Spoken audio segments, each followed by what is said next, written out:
Greetings from Tokyo, my dear friends. This is Daisuke, and I hope you are having a very nice day today. Continuing with my discussion of the works directed by John Carpenter, today I'd like to talk to you about a film that was made for television and was broadcast in 1979. This is the film that stars Kurt Russell in his first collaboration with John Carpenter. And Kurt Russell plays Elvis.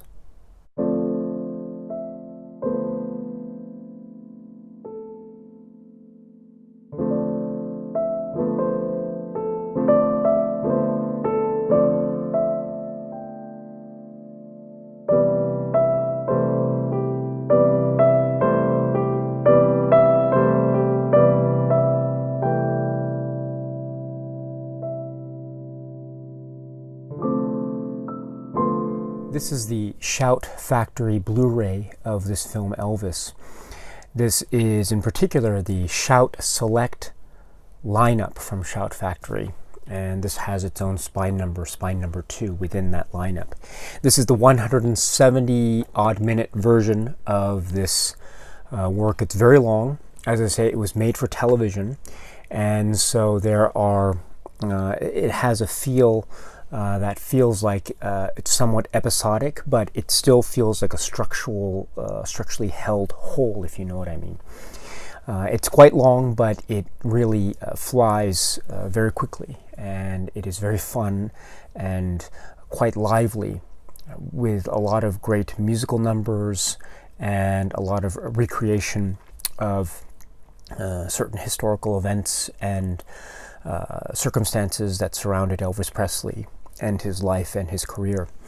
But also there is just a lovely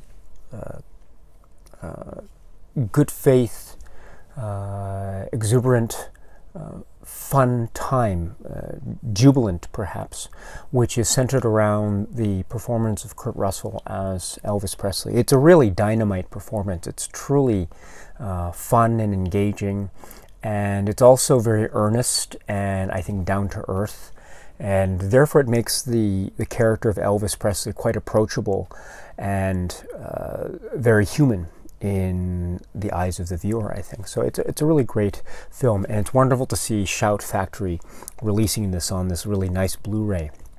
So I should say that in addition to the actual film itself, you're getting also a number of special features, not many, but they are very interesting. So first there is some excerpt or clips from American Bandstand with Dick Clark. And it's basically clips of what was known as Elvis Day. So they were focusing on Elvis Presley. It's a very interesting snippet into sort of the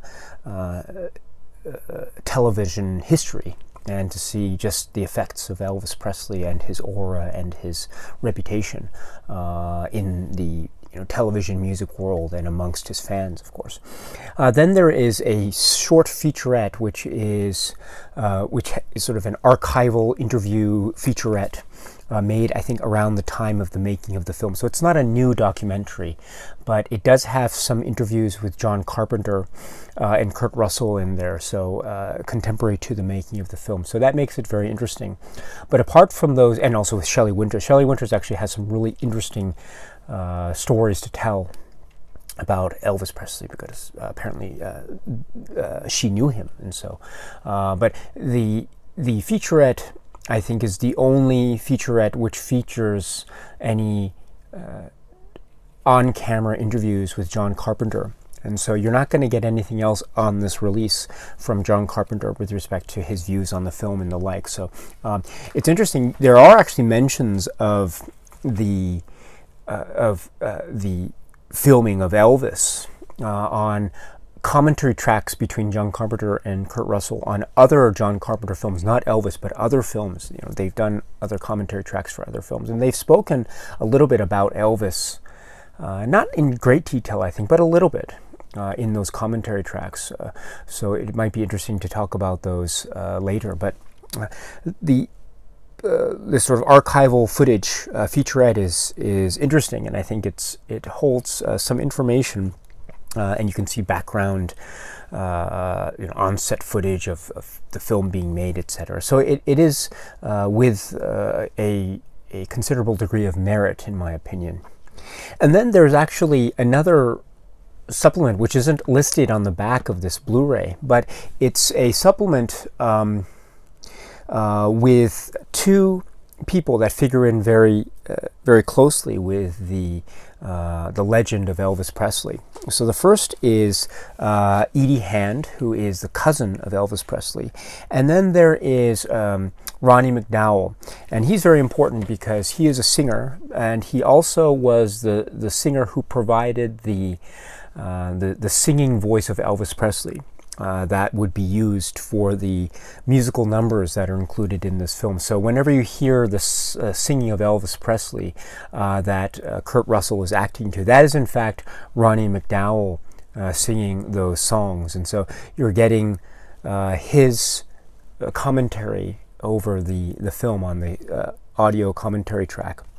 And so to hear these two talk, they have certain recollections about how Elvis Presley actually was. They have certain viewpoints about Elvis Presley's career, certain ideas about Colonel Tom Parker and that whole entourage and the movies, and also about little stories about Graceland, and Edie Hand has some interesting stories about how she was in Graceland. She spent nights there as a kid sometimes because she was a relative, and so and it was a very grand place. And there are many stories that are included in this lovely commentary track. So it's a really nice thing to get. You're not going to get a lot of technical detail. You're not going to get a lot of details about Elvis's life per se. So if you're looking for a commentary track, for instance, that is going to tell us what the film is getting accurate as far as a portrayal of Elvis's life and what the film is taking liberties on, artistic license on, you're not going to get any kind of an analytical discussion about that, but you are going to get two people who are just talking and who are having fun and who are joking around, and they're also talking about Elvis because they have recollections about him, they have notions about him, and they have a certain understanding about who Elvis was as a performer and as a human being, and so that makes the commentary track very interesting. So that's what you're also getting. That's not listed on the back of the Blu-ray, but you are getting that commentary track, so it's highly recommended. Okay, my friends, so with that, what I'd like to do is I'd like to now say that I will be talking about this film in some detail. So if you haven't seen the film, I suggest that you turn off this video and you try to get a copy of Elvis. And after you've seen the film, you can come back to this video and watch the remainder of it, and it will be my pleasure to talk with you, my dear friends, about this work from 1979 by John Carpenter. This is the film Elvis. Okay, so you're still here, my dear friends, and so this is really nice. It's nice to see you. So you don't mind me talking about this film in detail, which I will do, and so I will be talking about this film and what it means and what I think it does in terms of the not only the story of Elvis, but also where it might fit in the context of John Carpenter's filmography. So I should say from the outset that I am a fan of Elvis. I'm not the biggest expert on Elvis, so I don't know all of the fine details of his life and his career, but I do have a sense of it because I am, I would say, an admirer. I love Elvis. So I love his songs, and I love what he stood for in terms of being a performer. and it's great to see, therefore, this film.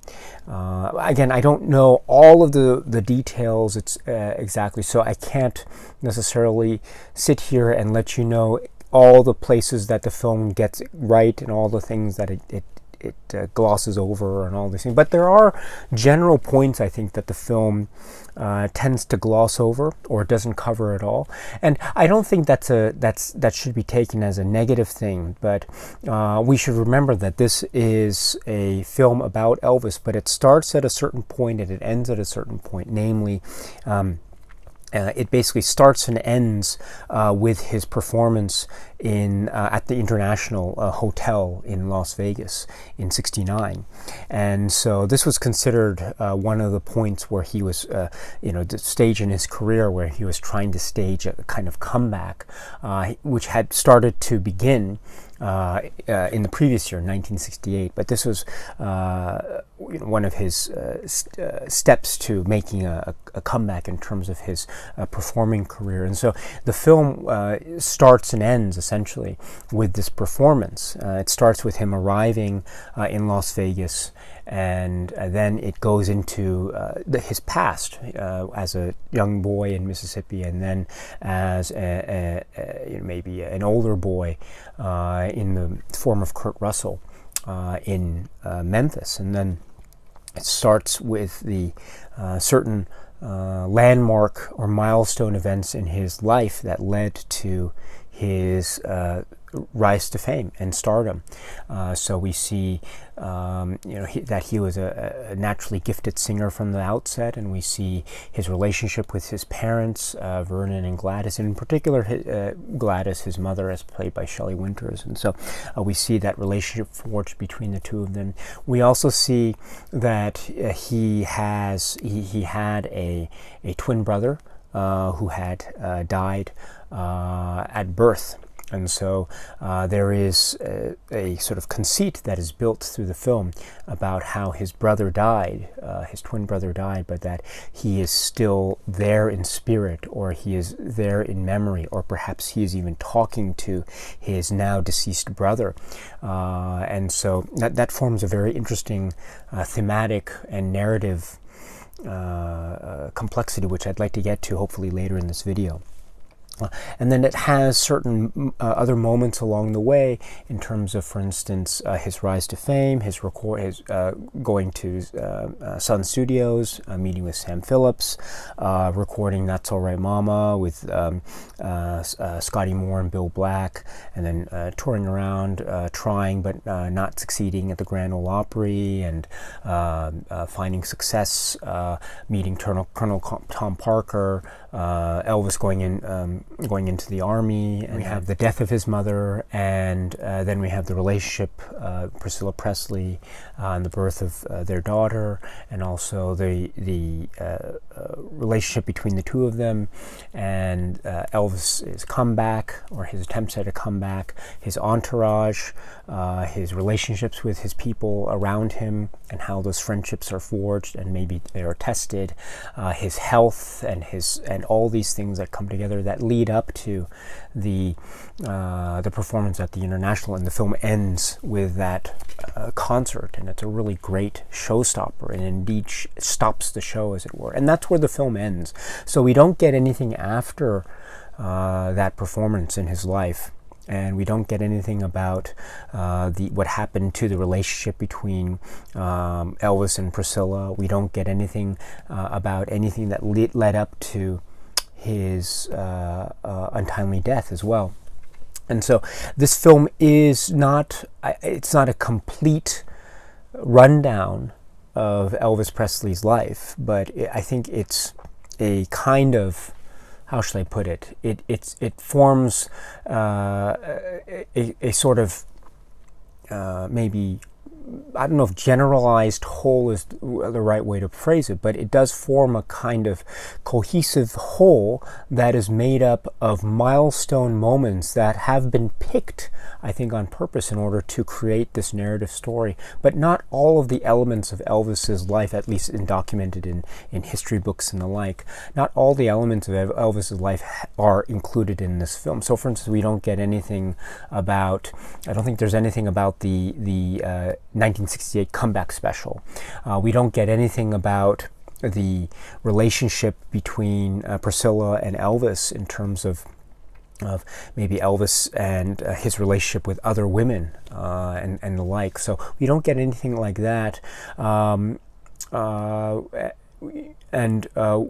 Colonel Tom Parker does figure in early in the film, but he doesn't really figure in as the film progresses, and so he tends to be in the background. But he's always there as a presence. He's always mentioned, etc. But he doesn't really figure in that much, and we don't get a lot of detail as far as his preparing songs and things like that. Although we do get a little bit of that feel.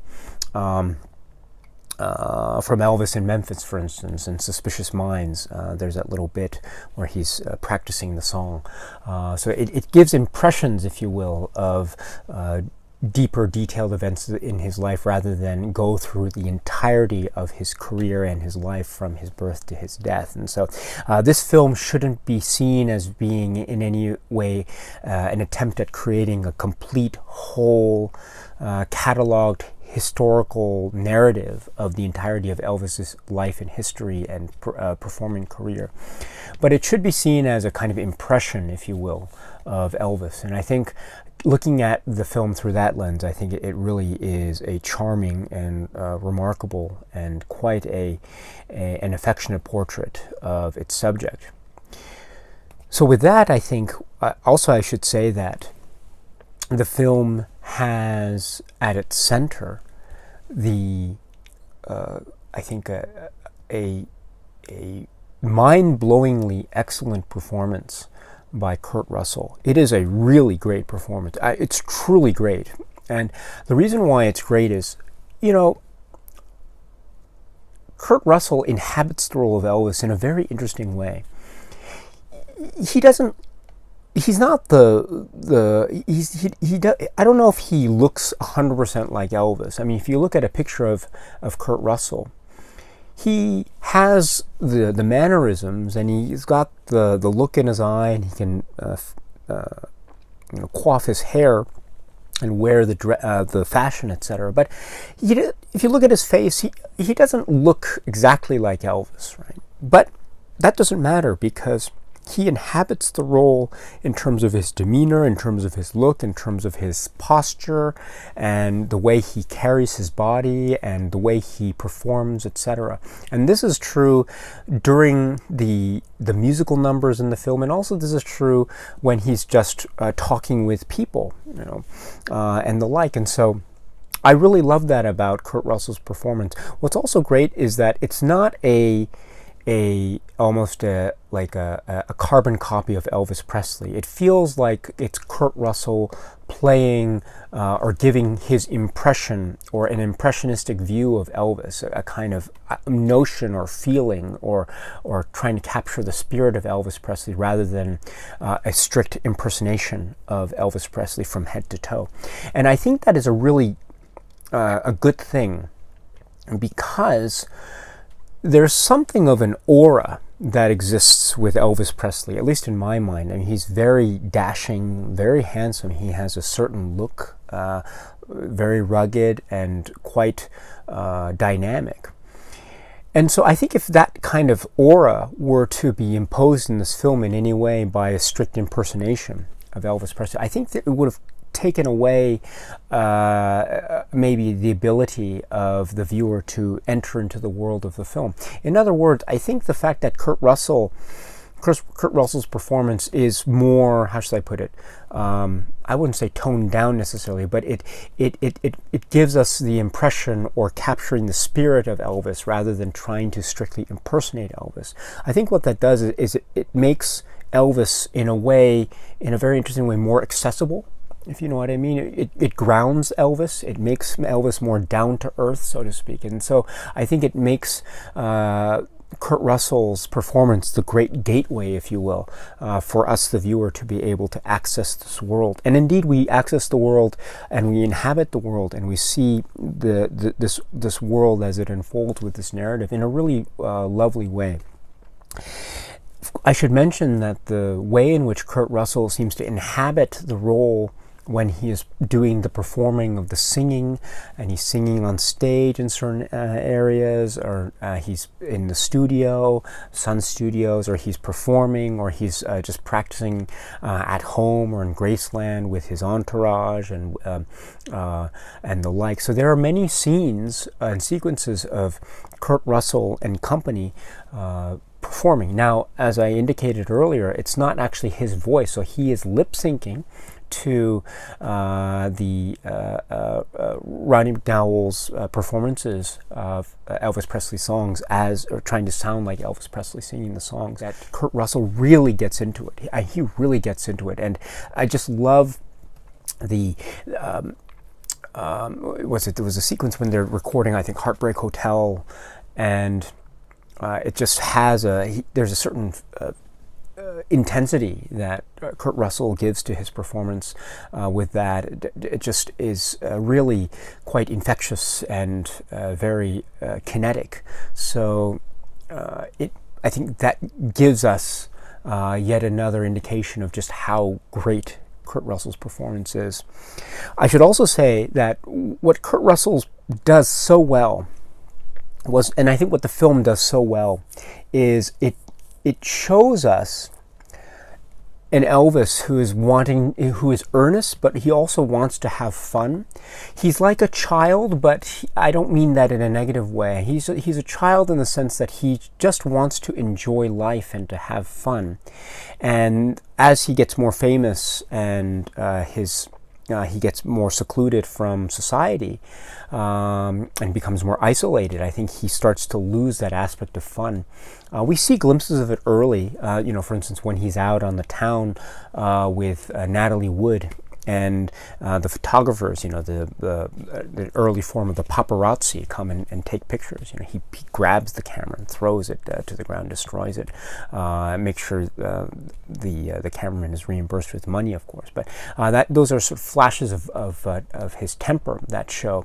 So that's a little bit of an indication of how this Elvis is not prone to showing off his temper like that. But I think on the whole, the Elvis that is portrayed by Kurt Russell here is a very wholesome Elvis.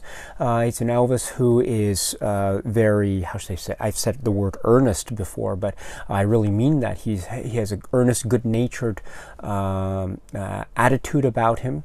He loves his mother, of course, and this is well documented in the history of Elvis Presley.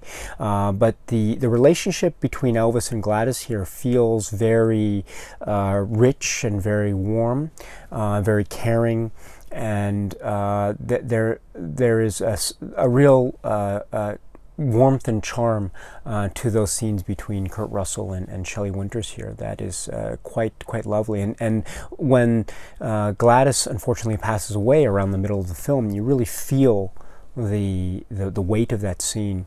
And I admit, when I saw that scene, it really that scene always hits me very emotionally, and I'm always struck at how deeply I'm quite affected by that scene. It really makes me feel somewhat emotional, and so I think the film works very hard and successfully so, at creating this earnest dynamic between mother and son, and just how important his mother was in Elvis's life.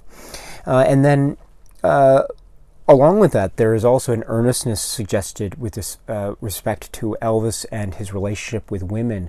Now, we never see Elvis and kind of womanizing Elvis in the sense, or we don't see Elvis and him maybe having affairs or something like that. We always see him engaged or in love and with women in a kind of approach that might be seen as being sort of wholesome, or he is very much maybe dating women or just falling in love with women.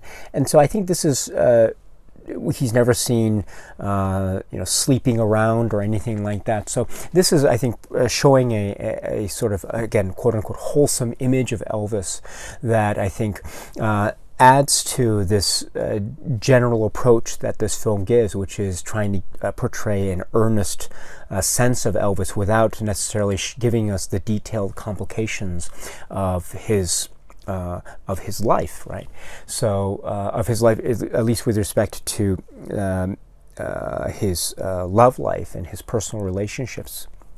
That's not to say that the film is bereft of any kind of indication of strain in the marriage. I mean, on the contrary, there are instances where there is tension between Priscilla and Elvis here, in terms of Priscilla not being able to bring friends to Graceland, herself feeling isolated. Maybe she is feeling somewhat distant from Elvis when he starts to feel like his isolation from society is starting to border a little bit on paranoia, and how he's upset at how they're changing his songs, and he's obsessed with, there's a moment where he's obsessed with death, and so there are moments, I think, where Priscilla is shown to be frustrated in the relationship, and also when Elvis decides to go back on and perform. That also is a very big moment, because she is a little bit disappointed. She said, I thought you wanted to have another child. I thought you wanted to have a son. I thought we were going to go to Europe and these sorts of things. So she is shown to be somewhat disappointed in Elvis's decision to make his comeback in terms of live performance. But that doesn't last long, and she is seen more or less there. And we also see their young daughter, of course, there as well. And we also see a moment before Elvis goes on to perform at the International in Las Vegas. Remember, there's that scene where he's alone in the dark, in the shadows, on the phone talking to his young child, and you can tell that he's very sad and he misses his child very much. And so there is the family man Elvis portrayed there. So again, this is a film that I think, while it might seem on the periphery anyway to maybe have some indications of some kind of marital strife between husband and wife, I think on the whole it focuses in on, as I said, the milestones of Elvis's life in a way that narrows the focus on the relationship itself, rather than look at let's say the detailed and perhaps more complicated personal relationship details of Elvis's real life. And so I think on the one hand it provides a certain focus, but it might be seen as a little bit incomplete. But I think in terms of a fictional narrative portrayal of Elvis Presley, I think it works because it creates focus, and it gives us it doesn't give us too much information at once for us to have to digest over a short amount of time. I think on the contrary, I think the fact that the film focuses itself like this is a really nice thing for us, the viewer, to just work on. And again, even with this narrow focus, we are, as I tried to suggest, getting some kind of somewhat shades of nuance vis-a-vis the relationship between husband and wife here. So we're not getting a sunshine and roses picture completely. We are getting a little bit of the darkness of the relationship, not overly so, but we're just getting a little bit of it. So that being said, I think overall the film's approach can be seen to be a more or less wholesome, positive approach to the character of Elvis Presley. I should say also that it's very interesting that it's John Carpenter who is directing this. Now, this isn't a film that has a lot of John Carpenter's immediate stamp of filmmaker style, if you will, at least on the surface. There are certain elements of the film that we, I think, can see have a certain John Carpenter type of stamp, if you will. Of course, Kurt Russell being the main star here. We will see Kurt Russell appear in other John Carpenter films We also see Charles Cyphers again as Sam Phillips, and so that's interesting to see him. And by the way, Charles Cyphers gives a wonderful performance as Sam Phillips. I really like his performance very much. We have seen him before, and we will see him again in other John Carpenter films. But what about the story itself? I mean, John Carpenter's works so far, when we think about Dark Star, Assault on Precinct 13, Halloween, Someone's Watching Me, and then we see Elvis. Maybe at first glance, this film might seem to be a bit of an anomaly in terms of John Carpenter's filmography up to now and subsequent to this. But when I think about it, I think there are many elements of this film that can be seen as being very consistent with John Carpenter's filmography. For example, there is this idea of this portrayal of a slice of Americana, if you will. I mean, Elvis Presley is an icon, and he's an image of U.S. Music and the music industry and entertainment during this time, the late 20th century, the 1950s, 1960s. There's a certain portrayal of the culture and the lifestyle of the American South, at least certain aspects of the American South.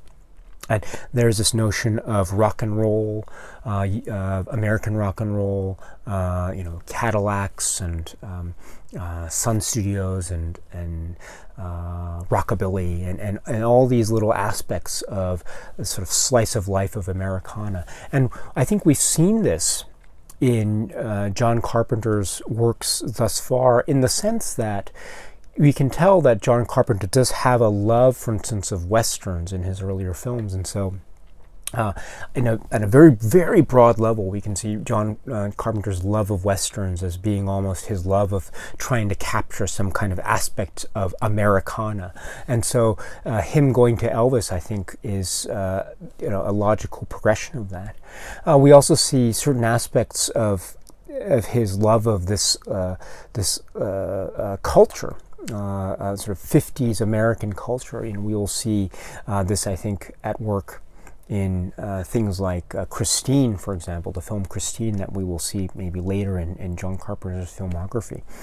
And also the use of music there, and the car and the sort of the culture of that, and high school kids and things like that. So that's a film that is a modern film, but it does have a sort of 50s feel to it, and I think that is an indication, as well as this film, where John Carpenter does have certain sensibilities for U.S. American 50s culture, if you will. So in that frame of mind, I think John Carpenter making a film like Elvis is really quite apropos. So there is that, and also there is a sense of music and performance.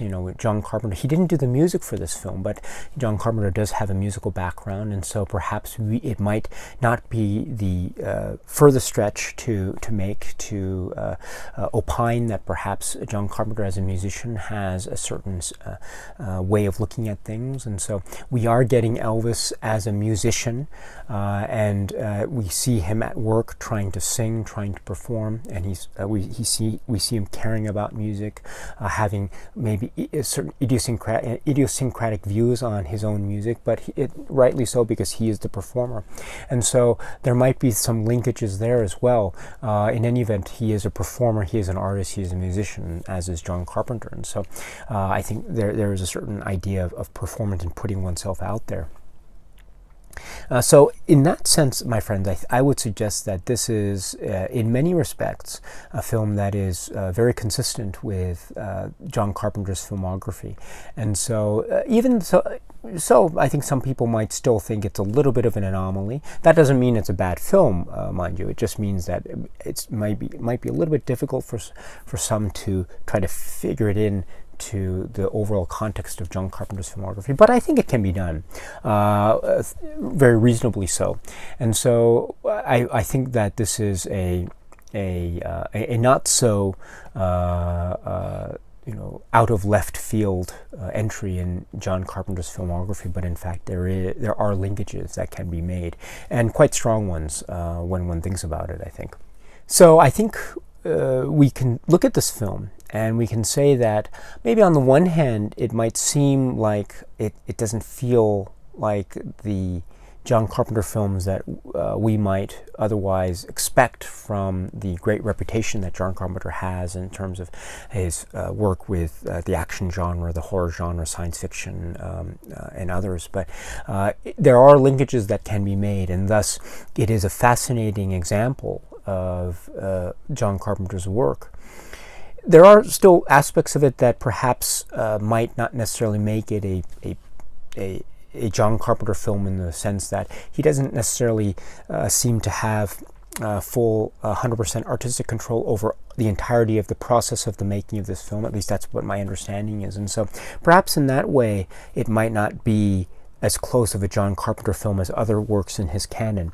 Nevertheless, there are aspects of this that I think are really quite lovely, and I think that it's a film that is a charming and clever and very at times quite moving portrait. It is a positive portrait of Elvis. It is a more or less I don't know if simplified is the right word, but it is a more or less non-complicated portrayal of Elvis. It is an easy to digest portrayal of Elvis, but there's nothing wrong with that. And I think on the whole, it does make for grand entertainment. I should add a little footnote to what I've just said, though, which is, although I've suggested that it does have a more or less streamlined narrative approach in terms of trying to portray the character of Elvis more or less in a positive light, there are some complexities that are at play here that I find very fascinating. In particular, my friends, I would point your attention to the way in which the deceased brother is that notion, that concept is used in the film. There are some moments, right, where we see early on in Elvis's childhood where he's seen visiting what he deems to be sort of the kind of a place where he can talk to his brother, back in the backwoods by a creek. And then also there are instances where, for instance, he gives a piece of jewelry to Gladys, his mother, and he says, "This is from both of us," right? And also Gladys is seen when she's starting to become somewhat ill, and she's dying. She calls Elvis by his brother's name, and Elvis is seen talking to his brother, and also we see him in a very interesting way talking to his own shadow that is cast on the wall, and that's also him talking to his brother in a sense, and that adds a certain interesting complex aspect to the narrative that makes this otherwise simplified narrative somewhat nuanced. And it doesn't go into any kind of territory in terms of a psychological profile necessarily of Elvis Presley, but I would suggest that it does paint a layer of the characterization of Elvis that leads to this portrayal of Elvis as a lonely person, as someone who's isolated. Perhaps there is a certain level of guilt, survivor guilt, perhaps. I don't know if I could go that far, but my point is that it's a great way, in terms of a narrative tool, to show us, the viewer, his feelings of feeling solitary and isolated and lonely. And it's also a link with his mother, but the fact after his mother passes away, he becomes even more isolated and lonely, and so I think those conversations become more important to him. And also, as the film progresses, as he becomes more isolated, he's feels like he's trapped. He can't leave Graceland. He's always inside. And so he only has his interior monologues to really keep him going in a certain way. And so I think that aspect of the film and the way the narrative treats that relationship is really great, and it's quite clever, and it doesn't overplay its hand in that regard, but it does do it just right, in my opinion, and it makes what I was trying to suggest before, it makes a what might seem to be an overall straightforward presentation of Elvis. It gives it that gentle, nuanced brush, if you will. And for that, I think this film is doing something that is very interesting indeed. So, my friends, this is just my general overview and comments of the film Elvis. What do you think? Do you have any thoughts or comments about this? If you do, please feel free to let me know in the comment section below. I would love to hear what it is you have to say about this very, very interesting and oh so entertaining work, Elvis. Okay, my friends, that's it for now. So until we meet again, please be happy and healthy and well. I think we are scheduled for The Fog next, if I'm not mistaken. And so until then, my friends, please keep watching a lot of John Carpenter movies. And until we meet again, my friends, cheers.